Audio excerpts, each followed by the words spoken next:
Hey guys, welcome to the Stinkin Truth Podcast. I'm Mark Schlereth, live from my home in Alaska, my childhood home in Alaska, where I grew up. And joining me, the program, Mike Evans. As always, Mike, how are you, buddy?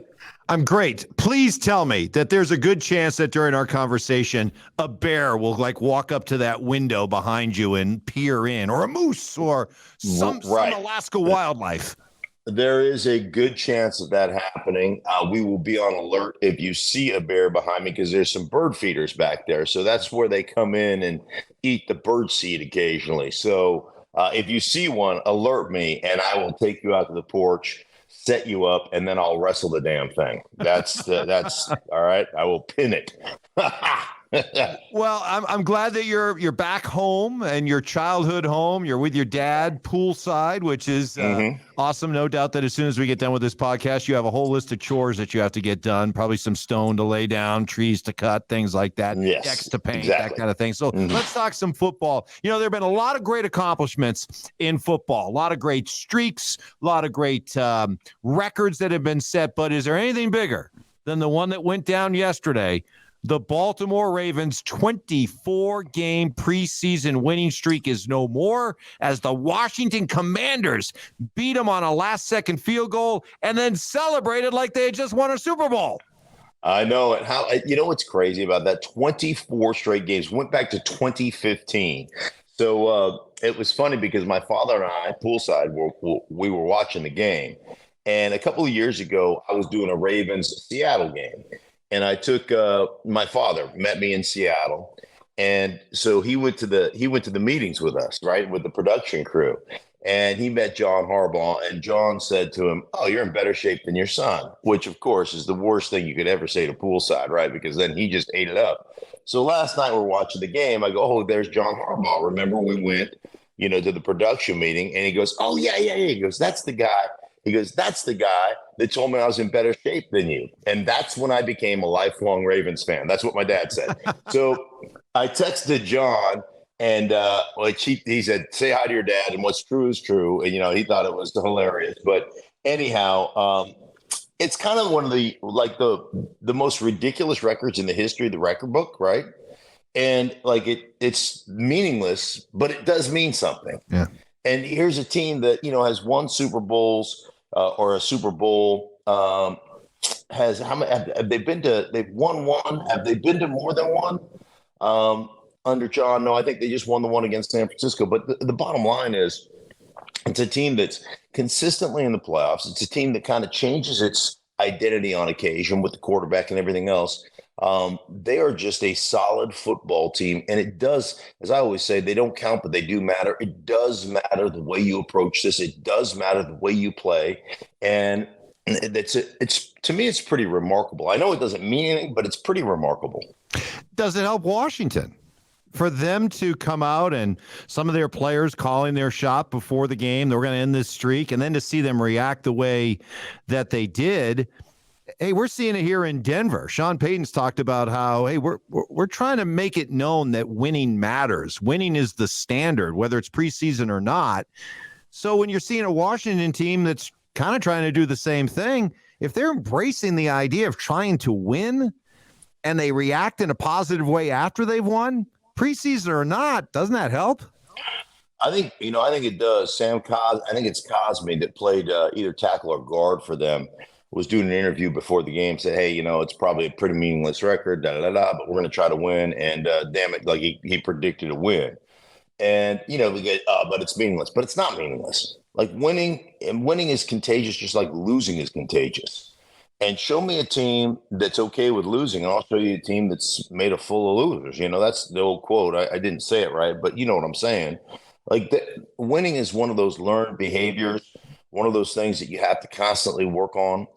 It comes down to culture, and what the culture of my building, and culture of expecting to win, and the culture of going out there and doing what it takes and playing hard. And, all those things are important. And I think it's big for Washington. The other thing about Washington, it's just it's like mowing your lawn, that whole community right now. They're so excited. And if you watch the game, Josh Harris was on there, the new kind of managing partner of that conglomerate that bought the Washington Commanders. And that's like, that's like mowing your lawn after the pooper scooper crew has been over there and cleaned up all the dog crap, right? I mean, that's like, you can mow your lawn with your chest puffed out, you can strut and not worried about getting shit in your shoes, right? That's what that's like. And that's what everybody in Washington feels like right now, is they're walking around with their chest puffed out, feeling really good about their franchise. And then all of a sudden you win a game against the Baltimore Ravens. They haven't lost in, since 2015, 24 straight preseason games.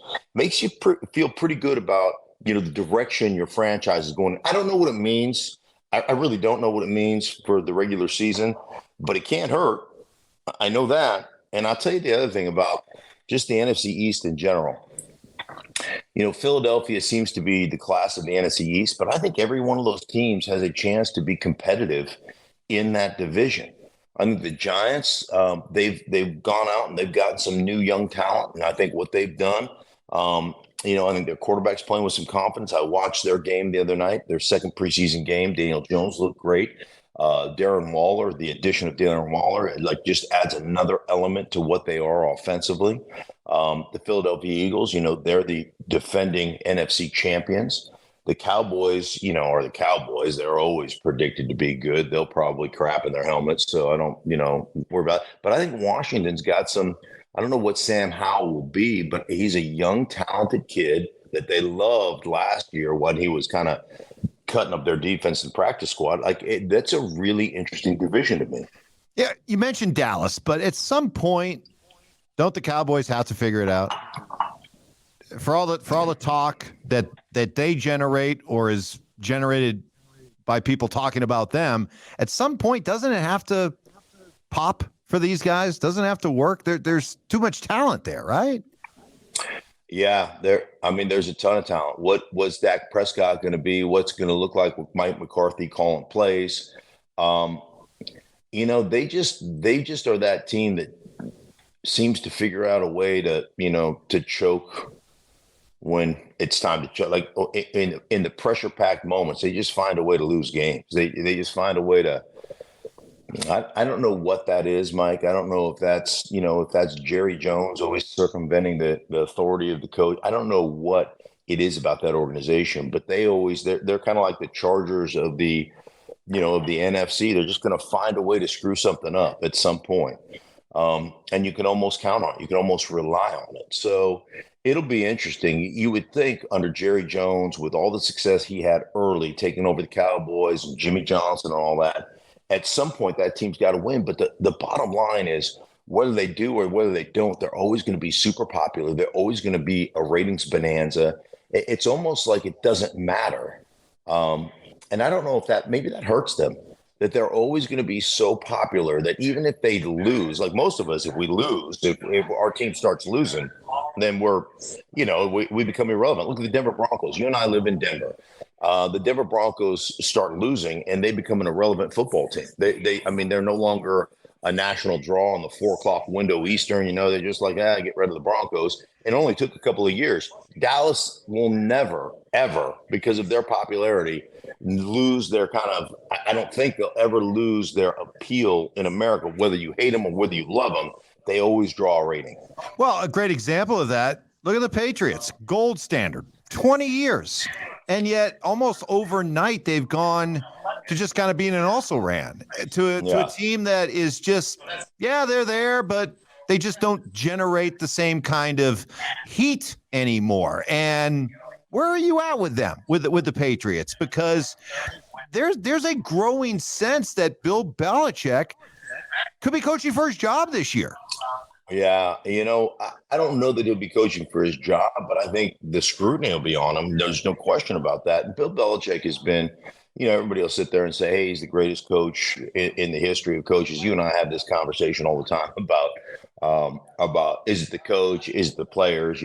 Obviously Tom Brady has a lot to do with the success they had over 20 years. There's no question about that. Setting a tone, not only playing great, but also allowing your coaches to grind on everybody, because Tom Brady likes to be coached that way. So, there's a huge cultural aspect of what Tom Brady brought to that organization. But they've got to figure it out. They spent a first rounder on Mac Jones and then absolutely handcuffed him last year by having a defensive coordinator, special teams coach him as co-offensive coordinator. So they've kind of rectified that. It'll be interesting. All the juice right now in that division goes to the Jets, number one, and I mean by a long margin. And then probably after the Jets, don't you kind of think it goes, probably Buffalo, then Miami, and then I mean just from overall juice. So even if the Patriots, are pushing for a playoff berth, they're not going to be a headline. They're not going to be a team that you're going to go, okay, we've got to flex this team out of a Sunday night game and put the Patriots in because they just don't have that juice right now. Explain to me what's going on with the Colts. So they've already made it clear that they don't want to pay Jonathan Taylor like a top-notch elite running back or just player. They don't want to pay him. Yet when it comes to trading, if you want to trade for Jonathan Taylor, they want a first-round pick in exchange. Right. Do you notice kind of the mixed messages there? On one hand, we don't consider you elite to pay you, but if we're going to trade you, we want elite compensation in return. Sure, but again, this goes back to the contract that was negotiated with the Players Association, the way the owners have got you. And, for Jonathan Taylor, for the Colts, why not? Okay, we'll play your game. You want to play your game, see what your value is? We'll trade you, but you're going to have to give us a first rounder. Yeah, how many teams do you think are going to jump up on that? When that becomes one of the most, transitional positions, one of the easiest positions in the National Football League to transition to. And you see guys, 6th rounder, 7th rounder. Hell, I played with a 6th rounder that went to the Hall of Fame, rushed for 2,000 yards in Terrell Davis, and he's a great running back. But as soon as he got hurt, Orlando Scary had 1,200 yards. Oh, he got hurt? Guess what? Mike Anderson had 1,400 yards. Oh, he gets hurt? Ruben Drones has 1,200 yards. It's a cavalcade. We've talked about the Mike Shanahan system and how that has, diminished the value of the running back. The running back and the value of the running back, listen, you could be incredibly productive, and that's great, and it's amazing. And, you could be 35% of the offense. The odds are you're just not going to last. The odds are that, you're going to get hurt. The odds are that we can take somebody at a quarter of the price, an eighth of the price, and have similar production. That's just the kind of case in point. So I almost feel like the Indianapolis Colts are going, okay, give us a first rounder, you can leave. And basically showing the value of the running back market in the National Football League. Basically saying, hey, man, go ahead. See if you can get a first rounder. Go ahead, work the deal. And maybe you would get a late first rounder, because after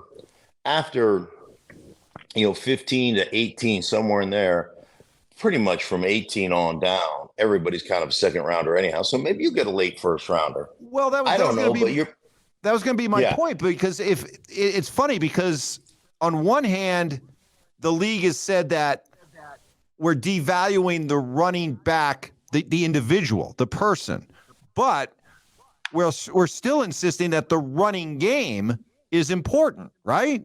So a team like Buffalo, for example, I could see Buffalo looking at a guy like Jonathan Taylor as being maybe the final piece for a team that's trying to win a championship. And sure, we'll give up a first-round pick. It's going to be late first round. So maybe there's a deal to be made there. No. Right, but then you have to say, okay, if we make that deal, we give a late first rounder, and then we have to sign you to a contract that you want to be signed to.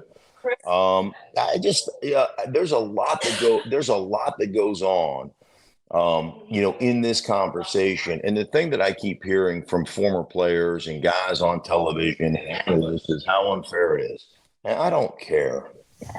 Like life ain't fair. It's, I look at that and say, man, hey, listen, I look at ESPN and analysts complaining about how unfair it is. Is it fair that Stephen A. Smith makes 10 times the money that you make?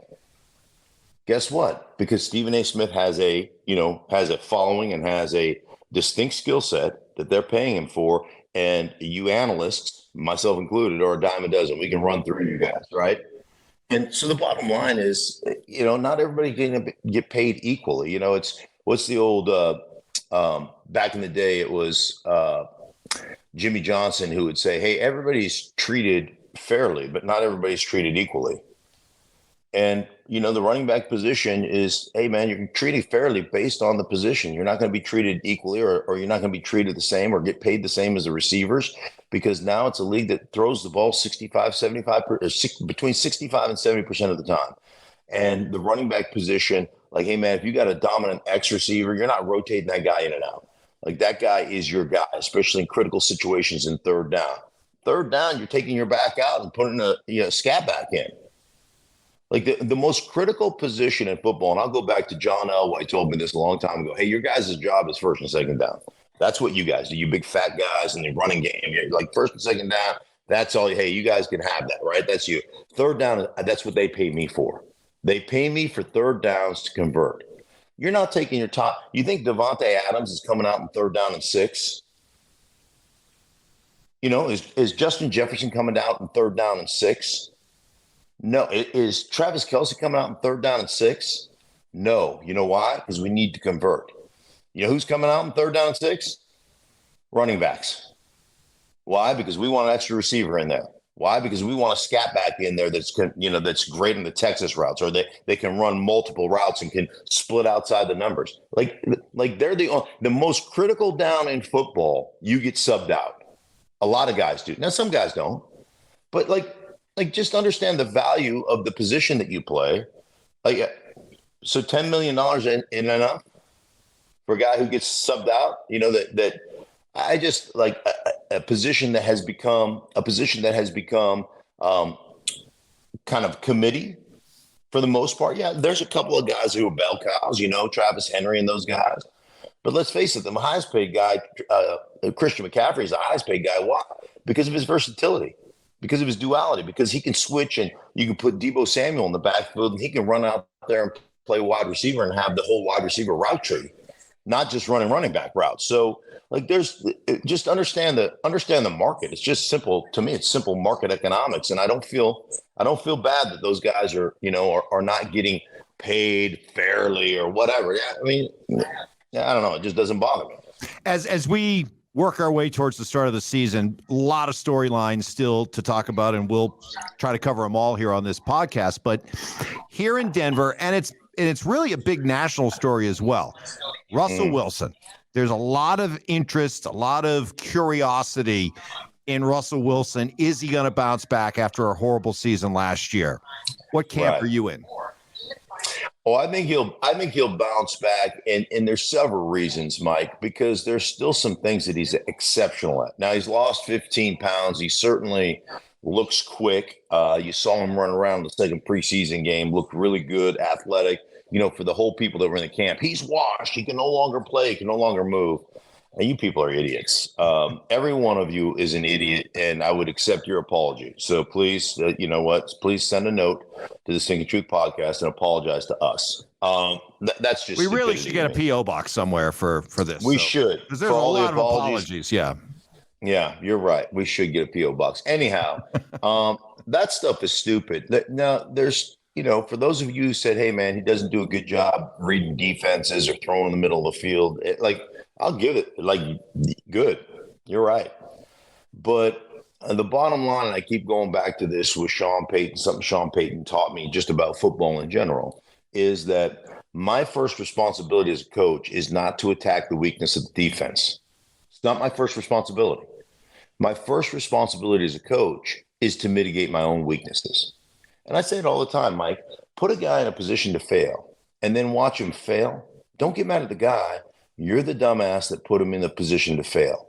You've got to know what your players can do, what they can't do. You've got to know what they're good at, what they're not good at.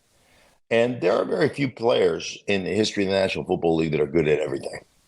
There's very few of them. They all have certain strengths and all have, certain weaknesses. All of us do. And so your job is to put the guy in the best position to have success, not the best position to expose weaknesses.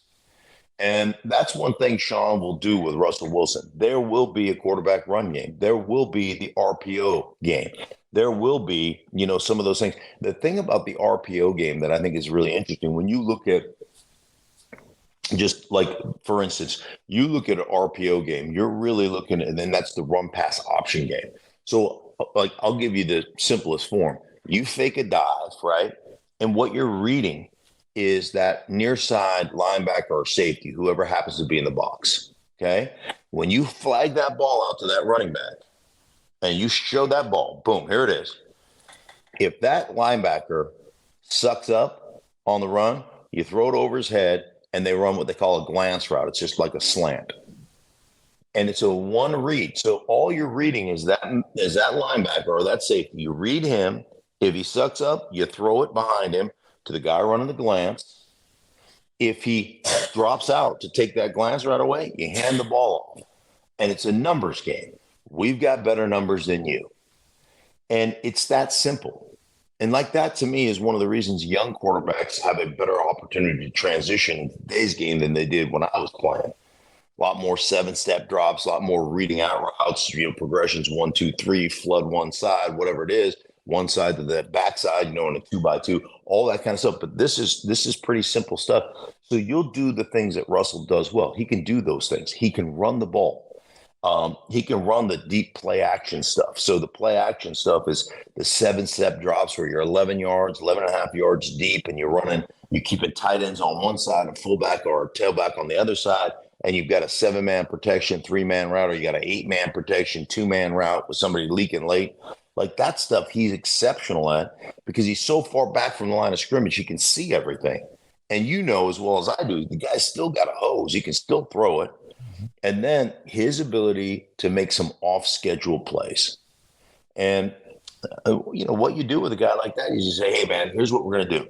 We're going to throw this route combination on the front side. If it's not open, make something happen off schedule. And then you make sure you teach your wide receivers, hey, listen, if the timing of the route doesn't, like you almost put a body clock on yourself. And you say, if the timing of the route, the ball is not out, bam, scramble drill. Go deep, come back. If you're short, if you run a short route, go deep. If you run a deep route, come back to your quarterback and have a feel for where your quarterback is. Give him a friendly target. And Seattle went to 2 Super Bowls running that. Seattle won a bunch of games essentially operating their offense that way. And what's wrong with that? Like, you could be really good doing that. Another great podcast, but I have to admit, disappointing in that no Bears came to the window. So, yeah. I mean, I'm going to go. Are you really in Alaska? Are you sure you're in Alaska? Maybe you're not in Alaska. What I'll do is I'm going to go, I'll take my shirt off and wrap myself in bacon. Yes. And then I'll go out there and see if any bears roll around here. That'd be a good idea. That'd be great. We'll make that kind of like a bonus segment on the podcast, Right. Tune in. Yes. Tune in as Mark gets mauled. Well, have a great time back there. I know good to be back and connecting with family and back in your childhood home. A lot of great memories there. So happy for you. All right, buddy. I will talk to you later on in the week. Sounds good. Hey, for everybody involved in the Stinkin Truth Podcast, we appreciate you guys. Download, subscribe, do all those things. Share it with your friends and family if you like it. If you don't like it, keep your mouth shut and don't tell anybody. Until later on in the week, we'll talk to you guys then.